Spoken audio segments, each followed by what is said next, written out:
Hi friends, मेरा YouTube channel पे आपका स्वागत है। आज हम प्लास्टिक रिसाइकलिंग के बारे में बात करेंगे। Plastic recycling and waste management. मेरे पास कुछ सवाल है, उसी के ऊपर हम बात करेंगे। तो सबसे पहले बोला है कि plastic waste to plastic product का जो साइकिल है वो क्या है, वो कैसा है। देखिए, प्लास्टिक वेस्ट, पूरा वीडियो अच्छे से सुनना, सारे एग्जाम रिलेटेड सारे क्वेरीज क्लियर हो जाएंगे। तो सबसे पहले हम बात करेंगे प्लास्टिक्स वेस्ट का जो साइकिल है उसके बारे में बात करेंगे कि plastic waste to plastic product कैसे होते हैं। देखिए, सबसे पहले तो मोनोमर हम मार्केट से खरीदते हैं, फिर मोनोमर को पॉलीमराइज करके पॉलीमर बनाते हैं, फिर पॉलीमर को मैन्युफैक्चर करते हैं, तो पॉलीमर से प्रोडक्ट बनता है। फिर उस प्रोडक्ट कंज्यूमर तक पहुंचता है और कंज्यूमर उस प्रोडक्ट को यूज़ करने के बाद उसको फेंक देते हैं। फेंक देने का मतलब है उसको उस प्रोडक्ट वेस्ट में कन्वर्ट हो जाना। वेस्ट का मतलब क्या है, जो और किसी काम का नहीं है। तो उस वेस्ट को हम उसके बाद ट्रांसपोर्ट करते हैं। ट्रांसपोर्ट करने के बाद उसको रिक्लामेशन करते हैं, ठीक है, उसको रीयूज़ करते हैं, रिड्यूस करते हैं, या तो सेग्रीगेशन करते हैं, सॉर्टिंग करते हैं, या तो उसको रिसाइकिल करते हैं, करके उसको फिर से दोबारा हम डीपॉलीमराइज करके उसी प्रोडक्ट को, उसी प्लास्टिक को डीपॉलीमराइज करके हम फिर से मोनोमर बना लेता है। ये एक प्रोसेस हो गया।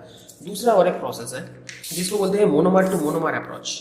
मोनोमर टू मोनोमर अप्रोच में क्या है, साइकिल लगभग सेम है कि मोनोमर से पॉलीमराइजेशन करके पॉलीमर बना, फिर पॉलीमर से मैन्युफैक्चरिंग करके प्रोडक्ट बना, प्रोडक्ट कंज्यूमर तक पहुंचा, कंज्यूमर प्रोडक्ट को यूज़ करने के बाद उसको वेस्ट में कन्वर्ट कर दिया, फिर उस वेस्ट को हमने रिसाइकिल करके उसको फिर से हम ग्रान्यूलेटिंग करके, ग्रान्यूलेशन के बाद उसको रिसाइकिल करके फिर से हम मोनोमर बना दिया।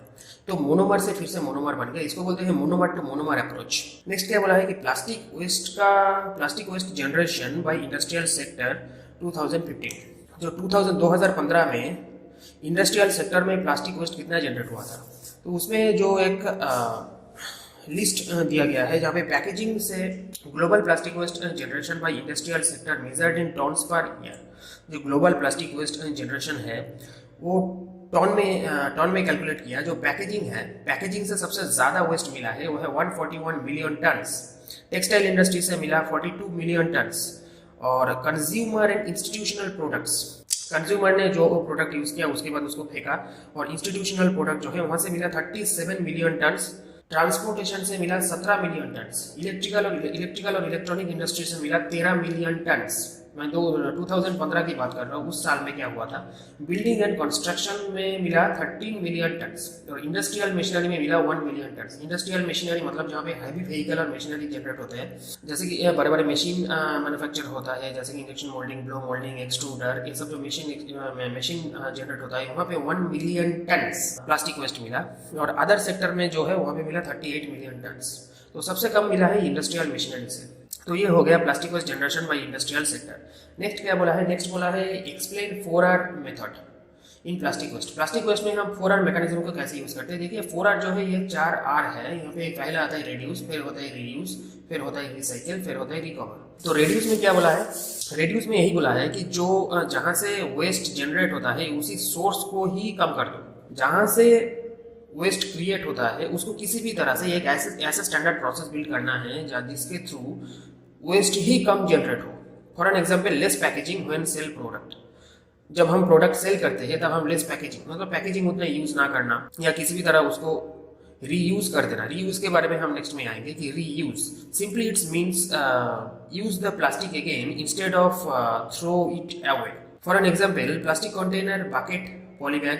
रीयूज में क्या बोला कि जो प्लास्टिक को हम फेंक रहा है उसी प्लास्टिक को हम फेंकने की बजाय उसको हम किसी भी तरह रीयूज कर सकते हैं। ये हमको देखना है कि उस प्लास्टिक को, जैसे कि कंटेनर हो गया, बकेट हो गया, पॉली बैग हो गया, ये सब हो सकता है थोड़ा खराब है, हो सकता है थोड़ा यूजलेस हो गया, लेकिन फिर भी हम इसको यूज कर सकते हैं। तो इसमें ध्यान देना, बजाय कि बाजार में जाके नया प्रोडक्ट खरीद लेना पैसे देके, तो ये हमारी कॉस्ट को भी रिड्यूस कर सकता है। तो इसको बोलते हैं reuse. Simply it's means use the plastic again instead throw it away. Now recycle, it is recycle जो है, रिसाइकिल को हम कहाँ यूज करते हैं, जहाँ पे रेड्यूस और रीयूज काम नहीं करते वहाँ पे हम रिसाइकिल करते हैं। रिसाइकिल एक मैकेनिकल प्रोसेस है। कुछ चीजें होता है जिसको हम रेड्यूस या रीयूज कर नहीं सकते, जैसे कि लम्स हो गया, रनर हो गया।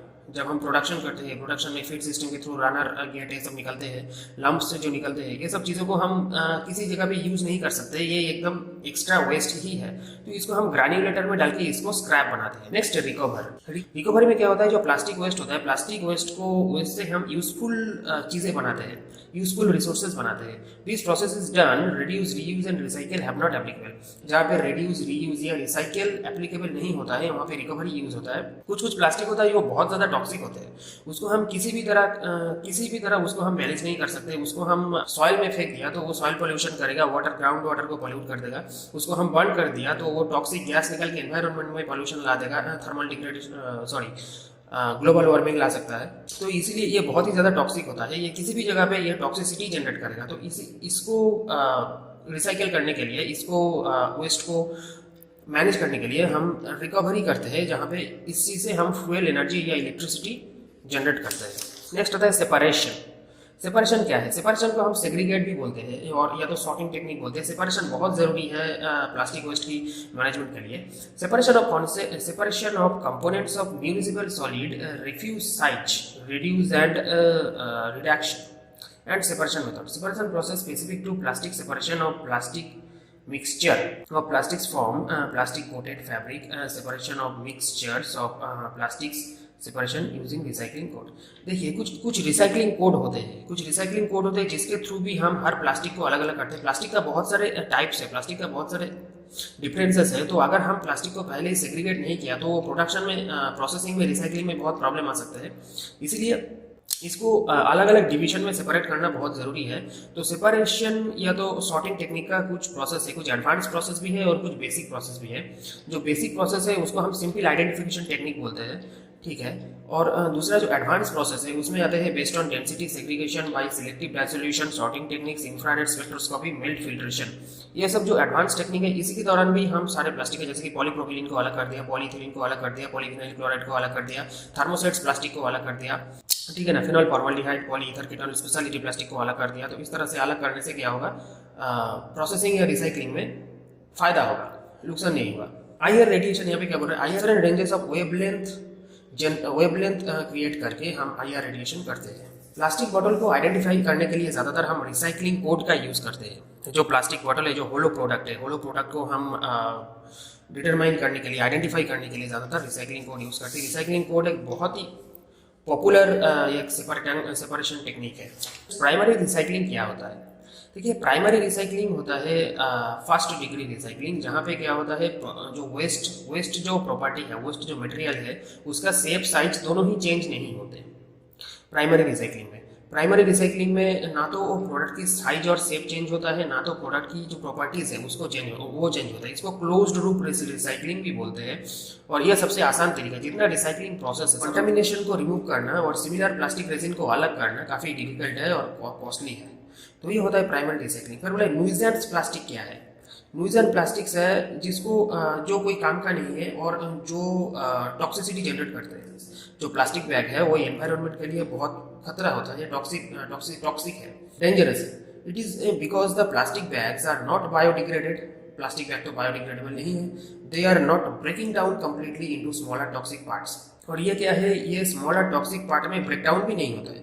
सो nuisance plastics are not biodegradable. एक तो न्यूजेंस प्लास्टिक बायोडिग्रेडेबल नहीं है, ये छोटा पार्ट में, टॉक्सिक पार्ट में डिग्रेड भी नहीं होता है और ये एनवायरनमेंट के साथ रिएक्ट भी नहीं करते हैं। तो एक तरह का बहुत ही डेंजरस वेस्ट है, that is nuisance plastic. It is well known fact that the plastic bags are the big environmental nuisance. Next क्या बोला है, copper wire test for PVC separation. देखिए, पीवीसी सेपरेशन में कॉपर वायर टेस्ट यूज होता है। Copper wire test एक flame test है, जहाँ पे हम पीवीसी का जो क्लोरीन है, क्लोरीन एक हैलोजन ग्रुप है, क्लोरीन, ब्रोमीन, आयोडीन, ये सब एक हैलोजन ग्रुप है। इस हैलोजन ग्रुप को डिटेक्ट करने के लिए हम कॉपर वायर टेस्ट करते हैं। तो कॉपर वायर टेस्ट को हम बेलस्टेन टेस्ट भी बोलते हैं। इसमें क्या होता है, एक कॉपर वायर को एक बर्नर में, फ्लेम में डाल दिया जाता है। उसमें डालने के बाद उसको हीट किया जाता है। उसमें क्या होता है, उसमें कोई ग्रीन फ्लेम जनरेट नहीं होता। तो उस कॉपर को फ्लेम में डालने के वजह से, गर्म करने की वजह से, उस कॉपर वायर क्या होता है, रेड टाइप का एकदम गर्म हो जाता है और लाल लाल टाइप का हो जाता है। उसके बाद उसके ऊपर पीवीसी का कोई सैंपल डाल के हम दोबारा उस फ्लेम में उसको पकड़ते हैं। वहाँ पे एक ग्रीन फ्लेम क्रिएट होता है due to the presence of chlorine atom. तो इस ग्रीन फ्लेम इंडिकेट करता है कि ये प्रोडक्ट जो है ये पीवीसी का है और पीवीसी और इसमें क्लोरीन है, ये होता है। तो हैलोजन कंपाउंड की प्रेजेंस हम कॉपर आयन टेस्ट में करते हैं। नेक्स्ट बोला है स्क्रैप प्लास्टिक क्या है। स्क्रैप प्लास्टिक क्या, देखिए स्क्रैप प्लास्टिक जो है ये रिसाइकलिंग में यूज होता है। हमने क्या पढ़ा, रिड्यूस, रीयूज, रिसाइकिल, रिकवरी। तो स्क्रैप जनरेट होता है रिसाइकिल में। कुछ प्लास्टिक होता है जिसको प्लास्टिक वेस्ट है, जिसको हम रिड्यूस या रीयूज नहीं कर सकते, तो उसको हम ग्रैन्युलेटर में डाल के उसको छोटा छोटा मटेरियल जैसा स्क्रैप बना देते हैं, तो उसी को ज़्यादातर स्क्रैप बोलते हैं। रॉ मटेरियल से जो प्लास्टिक प्रोडक्ट बनते हैं वहाँ से ही ये स्क्रैप जनरेट होता है। So the plastic waste is made from plastic product and this waste is turned into scrap by the granulator for the further recycling. Scrap is made from thermoplastic. देखिए ये एक बहुत इंपॉर्टेंट चीज़ है, जो क्या बोल रहा है, थर्मोप्लास्टिक का ही स्क्रैप जनरेट होता है, दूसरा कोई चीज़ का स्क्रैप जनरेट नहीं होता है। इंडस्ट्रियल प्लास्टिक वेस्ट, जिससे जो वेस्ट निकलते हैं उसको हम नेचुरली इंडस्ट्रियल प्लास्टिक वेस्ट बोलेंगे। Various plastics product is turned into waste such as defect plastic product, elastomer, pipes, tanks, toys, polybags, reinforced plastic, scrap plastic, etc. These all are harmful for environment। ये सारे के सारे चीज environment के लिए harmful होते हैं। पोस्ट कंज्यूमर प्लास्टिक वेस्ट क्या है? Post consumer plastic waste is a waste type produced by the end consumer of a material stream, that is where the waste producing use did not invert the production of another product। Post consumer plastic waste, तो post consumer जो plastic waste है ये and user द्वारा create होता है, इसको हम पहले से ही ये वेस्ट जनरेट नहीं होते, तो ये एंड यूजर जो है उसी के थ्रू ये post consumer plastic waste create होता है। इसका टाइप्स क्या क्या है? एक पैकेजिंग है, outgrown item, toys, clothing, books, school work, disposable, ये सब जो है पोस्ट कंज्यूमर प्लास्टिक वेस्ट है। Steps of plastic waste recycling, तो देखिए मोटा मोटा बात ये है कि प्लास्टिक वेस्ट रिसाइकलिंग का कुछ स्टेप्स है। तो 5 different stages are there. 5 type का टेस्ट होता है प्लास्टिक वेस्ट रिसाइकलिंग करने के लिए। सबसे पहले होता है सॉर्टिंग, फिर वॉशिंग, फिर श्रेडिंग, फिर identification and classification of plastic, फिर होता है एक्सट्रूडिंग। तो सॉर्टिंग में क्या बोल रहा है? सॉर्टिंग जो होता है, सबसे पहले प्लास्टिक को सेग्रीगेट करना पड़ता है।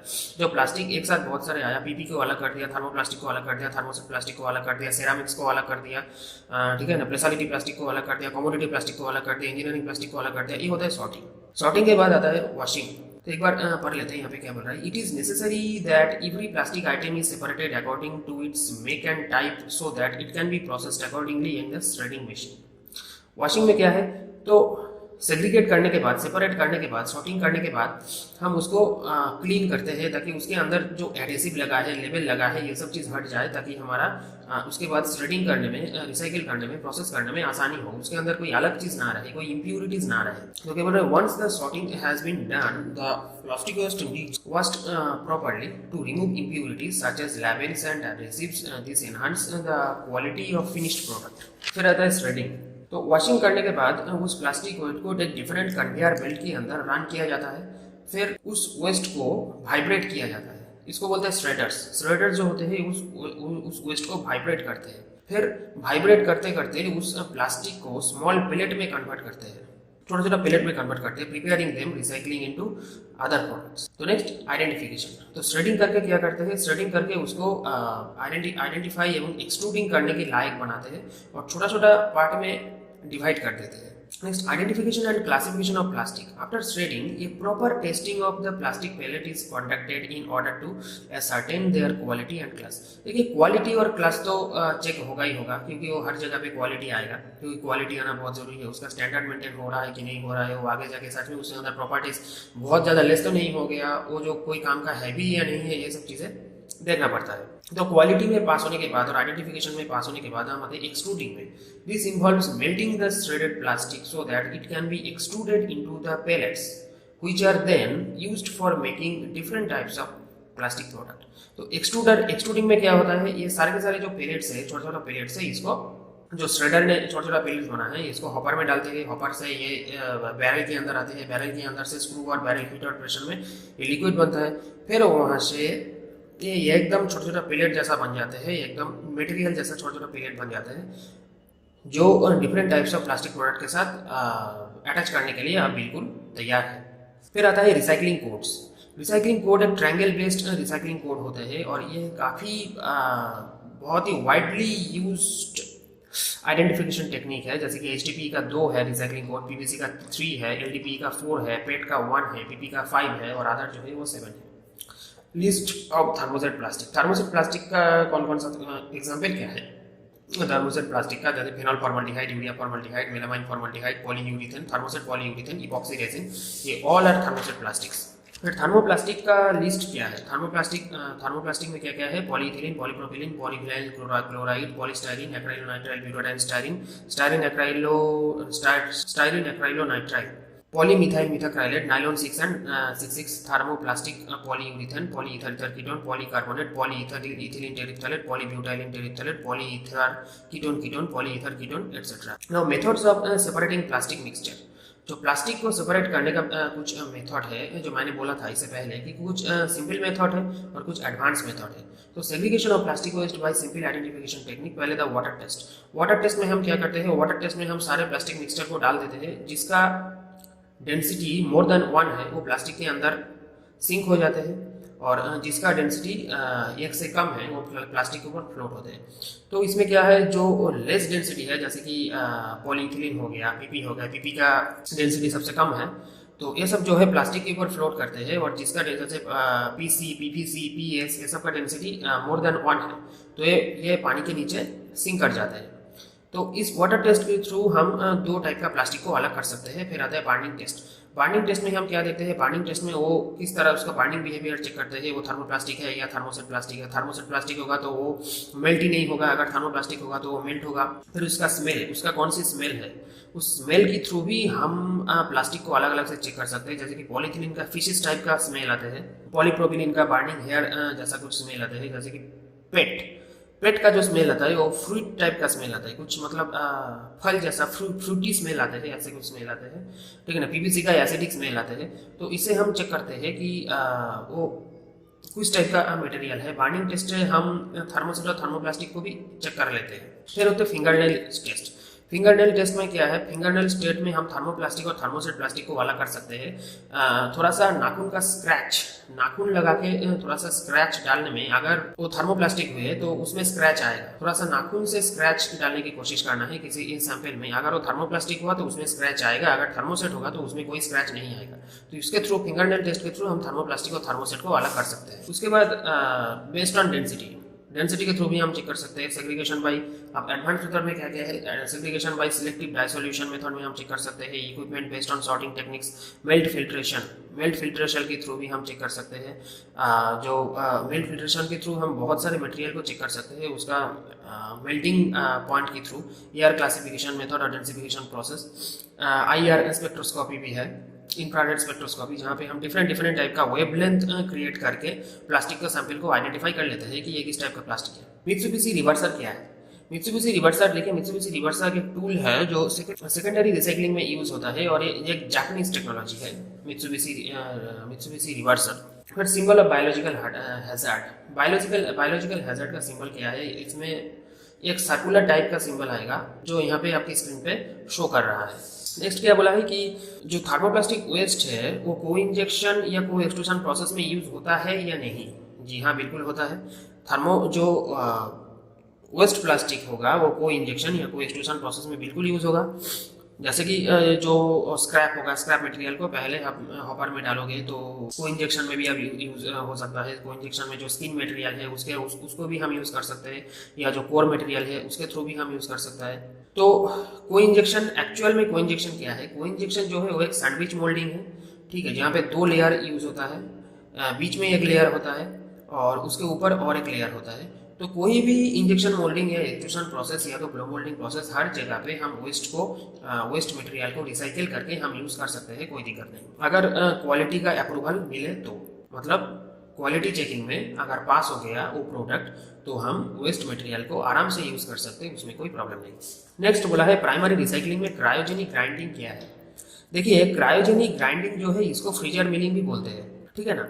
और ये जो है it is also known as freezer milling, freezer grinding and cryo milling is the act of cooling or chilling a material and then reducing it into a small particle size.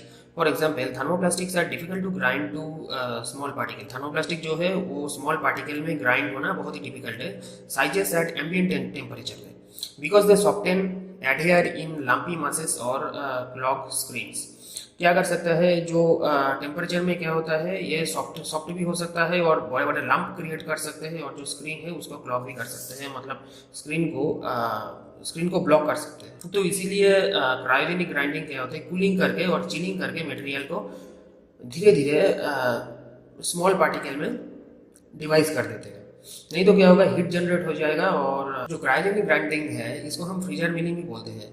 तो freezer grinding and cryo milling is the act of cooling और chilling a material and then reducing it into a small particle size. For example, thermoplastics are difficult to grind. Thermoplastic को grind करना difficult है to small particle sizes at ambient temperature. Ambient temperature में small particle size में इसको grind करना थोड़ा difficult है, because they soften adhere in lumpy masses and clog screens. Next क्या बोला है कि लो बल्क डेंसिटी प्लास्टिक वेस्ट को रिप्रोसेस्ड क्या करते हैं। देखिए, लो बल्सिटी प्लास्टिक वेस्ट जो है फर्स्ट ग्राइंडेड ग्रैन्युलेटर में ग्राइंड होगा, फिर इसको हॉपर में डाला जाएगा, फिर हॉपर से इसको एक्सट्रूडर के अंदर दिया जाएगा, जहाँ पे बैरल और बैरल के अंदर स्क्रू रोटेट करते हैं, तो हीट और प्रेशर में ये लिक्विड में कन्वर्ट होगा, फिर इसको आगे पुश किया जाएगा स्क्रू और प्लंजर के through. This is a very simple technique. जैसे हर स्क्रैप मटेरियल या वेस्ट मटेरियल प्रोड्यूस होते हैं, लो बल्क डेंसिटी प्लास्टिक वेस्ट भी उस तरह ही प्रोड्यूस होते हैं, इसमें कोई प्रॉब्लम नहीं है। फिर आखिरी जो सवाल है वहाँ पे क्या बोला है, इनलाइन ऑटोमेटिक रिसाइकलिंग सिस्टम होता है क्या, अगर होता है तो क्या है और इसमें एडवांटेज क्या है। देखिए, ऑटोमेटिक रिसाइकलिंग सिस्टम तो है, और इनलाइन ऑटोमेटिक रिसाइकलिंग में क्या है, सारे यूनिट को एक ही लाइन पे होता है, मतलब एक साथ कनेक्टेड होता है। और इसका एडवांटेज यही है, यहाँ पे लेबर कंजम्पशन कम लगता है और इसका आउटपुट भी बढ़िया होता है। यूनिट मतलब जो स्क्रैप होगा वो ग्रैन्युलेटर में ग्राइंडिंग होगा, ग्राइंडिंग होने के बाद जो वो स्क्रैप मटेरियल निकलेगा वो सीधा एक हॉपर में स्टोर होगा। हॉपर में स्टोर होने के बाद वहाँ से सीधा ऑटो लोडर के थ्रू ये एक्सट्रूडर मशीन का हॉपर में चला जाएगा, फिर वहाँ से बैरल के अंदर घुस जाएगा, फिर जो फर्दर प्रोसेस है उसी के थ्रू चलने लगेगा। तो inline automatic recycling system possible है, इसमें कोई डाउट नहीं है। नेक्स्ट है सेकेंडरी रिसाइकलिंग। सेकेंडरी रिसाइकलिंग क्या है? Secondary recycling means turning something into other things made of the same material in essential the same form. Secondary recycling में क्या होता है, जो मटेरियल है उसकी प्रॉपर्टी चेंज नहीं होता है, लेकिन जो प्रोडक्ट का जो शेप है वो चेंज हो जाता है, ये होता है secondary recycling. Approaches to secondary recycling, जो सेकेंडरी रिसाइकलिंग है वो उसको मैकेनिकल रिसाइकलिंग भी बोलते हैं, जहाँ पे इसका केमिकल आइडेंटिटी, पॉलीमर का जो केमिकल आइडेंटिटी है वो अनचेंज्ड रहते हैं, उसको चेंज नहीं होते। बट मटेरियल का तो केमिकल आइडेंटिटी चेंज नहीं होता, बट मटेरियल जो है इसको फिजिकली प्रोसेस किया जाता है और इसको डिफरेंट काम के लिए यूज़ कर सकते हैं। इसका जो शेप होता है, जिस शेप पे इसका वेस्ट शेप था वो बिल्कुल सेम नहीं होता है। मतलब मैं ये बोल रहा हूँ कि मान लीजिए वेस्ट में आपका पीपी का बॉटल था, ठीक है, तो पीपी का बॉटल ग्रैन्युल होकर पीपी का छोटा स्क्रैप बन गया। अब उसको हम टॉयज उसी स्क्रैप को लेके हमें टॉयज बना दिया। तो मटेरियल पीपी है, प्रॉपर्टी सब कुछ एक ही है, लेकिन था बॉटल, बन गया टॉयज। तो ये सेकेंडरी रिसाइकलिंग में होता है। बट प्राइमरी रिसाइकलिंग में क्या है, अगर वो बॉटल है तो वो बॉटल ही रहेगा और पीपी का जो मटेरियल है वो मटेरियल भी रहेगा। लेकिन सेकेंडरी रिसाइकलिंग में क्या है, जो मटेरियल का जो आइडेंटिटी है, केमिकल आइडेंटिटी है, उसको हम चेंज नहीं करते, लेकिन प्रोडक्ट की शेप बदल देते हैं। ये होता है सेकेंडरी रिसाइकलिंग। देखिए, मोटा मोटा जो है रिसाइकलिंग और वेस्ट मैनेजमेंट में 5 चीज़ें हैं। जो एक होता है प्राइमरी रिसाइकलिंग, दूसरा होता है सेकेंडरी रिसाइकलिंग, तीसरा होता है टर्शियरी रिसाइकलिंग, फिर होता है एनर्जी रिकवरी और एक होता है लैंडफिल। तो नेक्स्ट क्या बोला है कि plastic waste as a filler. Plastic waste को हम फिलर के थ्रू यूज़ कर सकते हैं। हाँ जी हाँ, बिल्कुल यूज़ कर सकते हैं। देखिए, थर्मोप्लास्टिक जो है ये तो रिसाइकेबल है, लेकिन थर्मोसेट प्लास्टिक जो है ये नॉन रिसाइकेबल है। थर्मोप्लास्टिक एक बार क्यूरिंग होने के बाद क्रॉसलिंग की वजह से इसको दोबारा इसको दोबारा मेल्ट हम नहीं कर सकते। तो इसीलिए थर्मोप्लास्टिक क्यूरिंग के वजह से, क्रॉसलिंग के वजह से बहुत ही हार्ड होता है, इसको दोबारा हम रीमेल्ट नहीं कर सकते। ये जल के राख हो जाएगा, ऐश बन जाएगा, लेकिन फिर भी मेल्ट नहीं होगा। तो इसीलिए जो थर्मोसेट प्लास्टिक है उसको हम क्या करते हैं, एज ए फिलर यूज़ करते हैं। हम रोड कंस्ट्रक्शन में यूज़ करते हैं। ज़्यादातर हम थर्मोसेट जो प्लास्टिक है, थर्मोसेट प्लास्टिक वेस्ट को हम फिलर के थ्रू यूज़ करते हैं। जो फेनॉल फॉर्मल्डिहाइड है, जो बेकेलाइट है, जो प्रेशर कुकर की जो हैंडल है वो बेकेलाइट का होता है। तो ये सब वेस्ट जब वेस्ट में कन्वर्ट हो जाते हैं, हम इसको हार्डनर के थ्रू यूज़ करते हैं। हार्डनर जो जाके स्ट्रेंथ को डेवलप करते हैं। कोई भी प्रोडक्ट है उसके स्ट्रेंथ को डेवलप करते हैं। ये तो ग्राइंडिंग हो जाते हैं, लेकिन उसके बाद हम इसको एक रीइंफोर्स कर सकते हैं किसी रेजिन के अंदर, तो एज ए हार्डनर हम यूज़ कर सकते हैं। रोड कंस्ट्रक्शन में भी हम थर्मोसेट प्लास्टिक को यूज़ कर सकते हैं। जो इलेक्ट्रिक का जो स्विच होता है वो भी थर्मोसेट का यूज़ होता है। तो ये सारे के सारे जो है इसका स्क्रैप मटेरियल को हम फिलर के थ्रू यूज़ करते हैं। Next, chemical decomposition of plastic. तो देखिए प्लास्टिक डिकम्पोजिशन में क्या होता है, प्लास्टिक डिकम्पोज होने से पहले ब्रिटिल होगा, ब्रिटिल होने के बाद ये डिकम्पोज होगा, और साथ में इसका ऑक्सीडेशन बहुत होता है।